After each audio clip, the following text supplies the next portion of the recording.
Hello my dear students, standard 10th. This is the topics 1. electricity.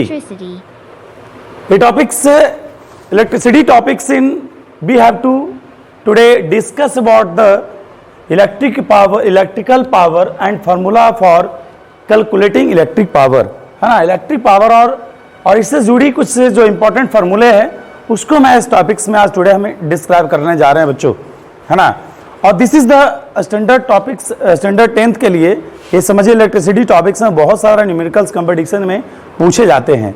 तो मैं चाहूंगा एक एक फार्मूलेस को आप अच्छे से समझे, कैसे फार्मूला डिराइव किए गए हैं।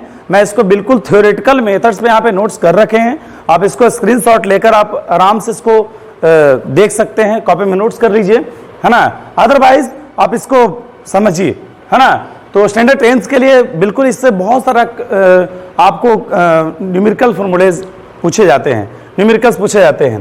तो we now today discuss about electrical power, है ना। What is electrical power? You know about power, you know about power. Power जानते हैं ना क्या होता है?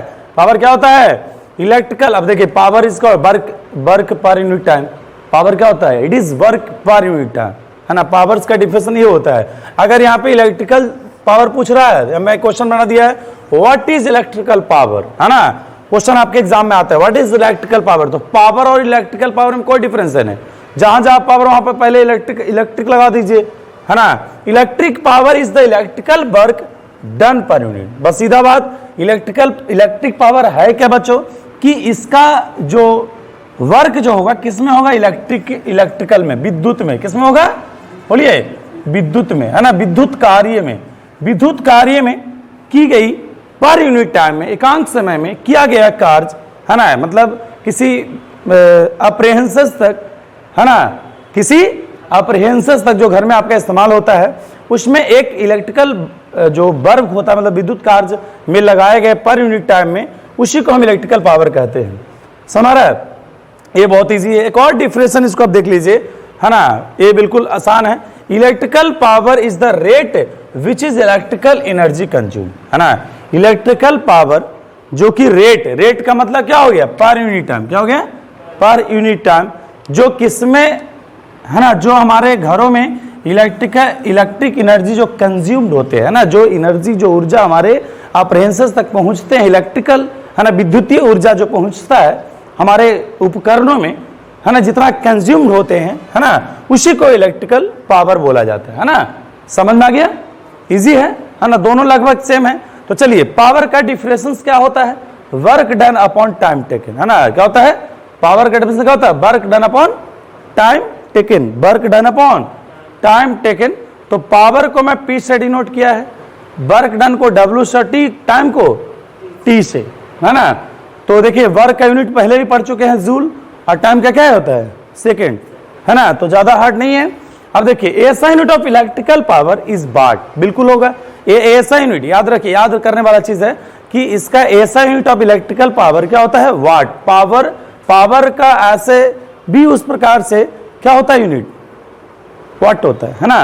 मतलब उस प्रकार से इलेक्ट्रिकल पावर का यूनिट क्या होगा? वाट होगा। क्या ऐसे पावर का यूनिट अगर बात कर ले तो W जूल हो गया, और टाइम का क्या होता है? जूल पर सेकेंड। क्या होगा? जूल पर सेकेंड। अगर पावर की यूनिट क्या होता है? जूल पर सेकेंड। लेकिन इलेक्ट्रिकल पावर का ऐसा यूनिट क्या होगा? वाट होगा। क्या होगा? वाट, है ना, वाट, है ना। जो कि आपके बल्ब में देखिएगा 100 वाट, 100 वाट, 0 वाट, है ना, 15 वाट, अलग अलग प्रेस जो घर में यूज होते हैं, है ना, देखते होंगे। चलिए, तो unit of electrical power is joule पर सेकेंड, है ना। यहाँ पे से निकाल लिया, है ना। वर्क का जूल होता है, टाइम का सेकंड होता है, जूल पर सेकंड। इसको जूल और एस पावर -1 भी लिखा जाता है। समझ गए बच्चों? हाँ। डिफाइन 1 वाट, डिफाइन 1 वाट। 1 वाट क्या होता है इसको देखते हैं, है ना। तो पावर ऑफ 1 वाट, देखिए अब यहाँ पे पावर ऑफ 1 वाट, अगर हमारे घरों में अगर 1 वाट अगर इस्तेमाल हो रहा है ना, 1 वाट इस्तेमाल हो रहा है, इसका मतलब क्या समझे? Rate of working of 1 joule पर सेकंड। उसमें कितना हो रहा है कि 1 सेकंड में कितना जूल कार्य हो रहा है? इलेक्ट्रिकल पावर, विद्युतीय कार्य कितना हो रहा है? 1 जूल कार्य हो रहा है। कितना हो रहा है? 1 जूल, है ना, याद रखिएगा, है ना। अब देखिए 1 वाट 1 जूल अपॉन 1 सेकंड। जहां जहां वर्क है तो यहाँ पे W हो गया, यहाँ टाइम हो गया, ठीक है। अब देखिएगा वेरी इंपॉर्टेंट से बता रहे हैं, आपके घरों में बल्ब लगी होती है ना, उसमें देखिए लिखा रहता है, देखिए बल्ब मैं यहाँ पे ड्रा किया है 60 वाट है, 60 वाट का बल्ब है, तो इसका मतलब symbol of unit of electrical power W होता है। याद रखिएगा, इलेक्ट्रिकल पावर का सिंबल क्या होता है? W होता है ना। तो 60 वाट का है ना, 60 वाट लिखा हुआ, इसका मतलब है कि 1 सेकेंड में 60 जूल आपके घरों में उस प्रकार से अप्लायंसेस में कार्य की जा रहा है इलेक्ट्रिकल, है ना, जो कि विद्युतीय उपकरण, जो विद्युत आ रही है ना, उस बल्ब में 1 सेकेंड में 60 जूल कार्य कर रहा है ना, इलेक्ट्रिक पहुंचाने का, विद्युत को। समझ में आ गया? चलिए नेक्स्ट हम लोग देखते हैं क्या है आपका फॉर्मूला फॉर कैलकुलेटिंग इलेक्ट्रिक। ये बहुत इंपॉर्टेंट है, ये BBI है, क्योंकि यहाँ पे कैसे फॉर्मूला आएगा, फॉर्मूला भूल गए तो यहाँ से निकाल लीजिएगा। ध्यान समझिएगा, formula for calculating electrical power, देखिए ध्यान समझिएगा बच्चों। देखिए अभी आपने पढ़ा P = W/T होता है ना, W वर्क डन हो गया, अब T क्या हो गया? Time taken. देखो इसका मैं जानता हूं, इसको मैं बिल्कुल अच्छे से पहचानता हूं, लेकिन यही इसका तितम्मा है, यही से हम लोग सबको। अब देखो सबसे पहले तुमने पढ़ा होगा V पोटेंशियल डिफरेंस, पढ़े हो ना? पोटेंशियल डिफरेंस क्या होता है? Work done upon charge. Potential difference क्या होता है? Work done upon charge. आपने पढ़े होंगे, है ना? तो इसका मैंने पढ़ाया भी था पोटेंशियल डिफरेंस का, डिफाइंड पोटेंशियल डिफरेंस, है ना। जब आपने पढ़े थे डिफाइंड पोटेंशियल डिफरेंस, यहाँ पे निकला था फॉर्मूला ना, V = W/Q। तो देखिए अब यहाँ से मल्टीप्लाई करेंगे तो W = क्या हो गया? V/Q। W/Q क्या हो गया? अब देखिए यहाँ तक तो सही हो गया सर, एक फॉर्मूला पहले वाला इस्तेमाल हो गया। एक जो शुरू में टॉपिक के सबसे पहला जो फॉर्मूला था वो था क्या? इलेक्ट्रिक, है ना, करंट का I, है ना, इलेक्ट्रिक करंट का formula I = Q/T। I = Q/T। Electric current क्या होता है? Unit positive charge per unit time, है ना। एकांक समय में एक यूनिट चार्ज को लाने में जो उस प्रकार से, है ना, एक यूनिट चार्ज एक समय में, एकांक समय में एक यूनिट चार्ज को जो उस पर जो वर्क किया जाएगा, है ना, वो क्या हो जाएगा? इलेक्ट्रिक करंट, है ना। एक यूनिट चार्ज, है ना, एक यूनिट चार्ज को unit charge per unit time होना है इलेक्ट्रिक करंट, सीधा समझिए, है ना। अब देखिए I = Q/T। अब यहाँ देखिए V तो रहना ही रहना है, अब Q, तो Q को क्या मल्टीप्लाई कर दिए तो क्या हो गया? Q = क्या हो गया? IT। क्या हो गया? अब देखिए Q के जगह पे क्या रख दिया? IT रख दिए ना जी।